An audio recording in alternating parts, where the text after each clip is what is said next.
You...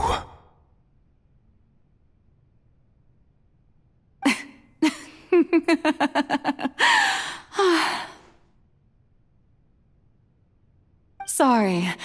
That shocked expression on your face is just too amusing. I couldn't help myself. You are not Farina. Who are you?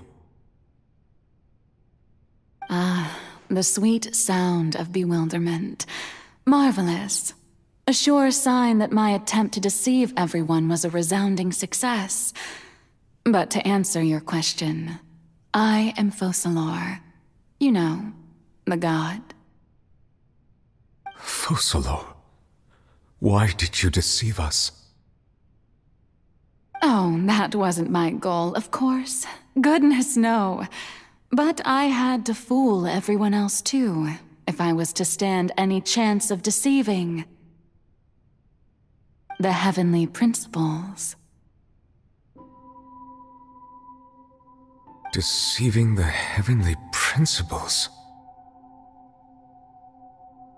It's all because of that pernicious prophecy. Dreadful, wasn't it? Everyone doomed to dissolve. Fontaine condemned to be flooded.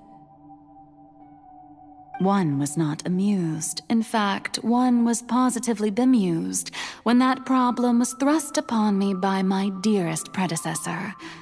That's the former Hydro-Archon Egeria for the uninitiated. It hardly gets more disastrous than a preordained national catastrophe, now does it? She knew full well that the prophecy would surely come to pass.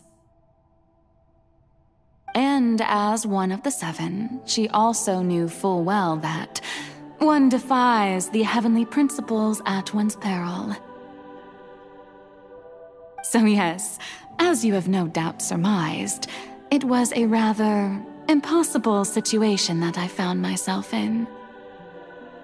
I spent a terribly long time mulling it over, alone on the ocean floor. And I was almost growing barnacles by the time I finally realized there was only one possible solution to this confounding conundrum. I had to outwit the heavenly principles, allow the prophecy to be fulfilled, ostensibly at least, while saving everyone at the same time. I'm a genius, I know. I can only assume that's why Egeria chose me as her successor. Although, looking back now, it was hardly the inheritance one dreams of. Between the task of saving the nation, the quotidian duties of the Hydro-Archon, and not to mention the original sin of creating a new race of humans, I dare say she left me quite a colossal mess to clean up.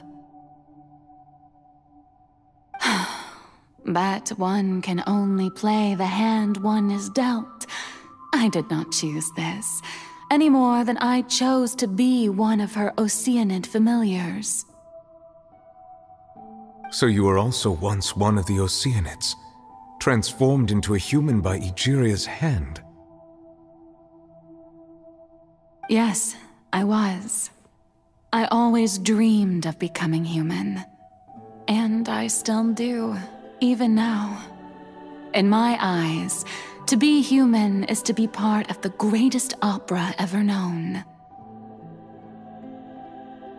After becoming a god, I separated my divinity from my body and spirit, leaving behind only a self that was as naive and bewildered as my past self on her first day as a human being. The me you see before you now is that divinity, and the human counterpart I left behind, I named Farina. She could feel joy, sorrow, and everything in between. She could be as vain and conceited, or as meek and vulnerable as she wished. Her strengths were of a kind only a human could possess, as were her shortcomings. But in my eyes, Farina's humanity was what made her perfect. She was perfectly human in every way. The person I always wanted to be. Anyway, so then I cursed her. All part of the plan, of course. The plan to deceive the heavenly principles.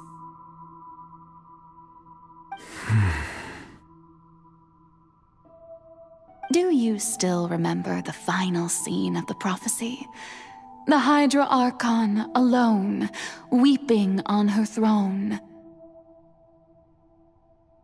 In order that the prophecy might appear fulfilled, I invited Farina to be an actress, to play the part of the Hydra Archon in the prophecy.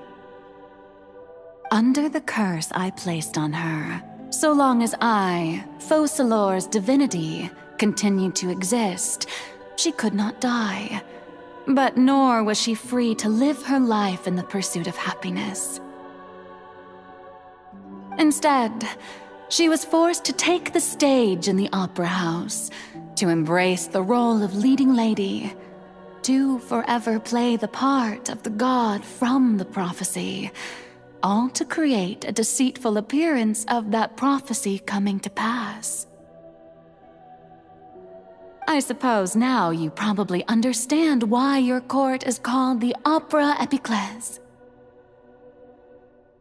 But Farina is only human, isn't she? Even though she has had a long life, her mind is no stronger than that of any other ordinary human being. I cannot begin to fathom what she has had to endure. It must have been torture for her. It has indeed. And although she is, in a sense, me in human form, I most definitely owe her an apology for it.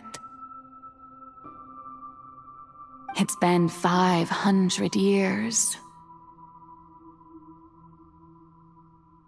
And all along, she's been playing her part in the most unimaginably long, unbearably lonely, and agonizingly painful opera of all time.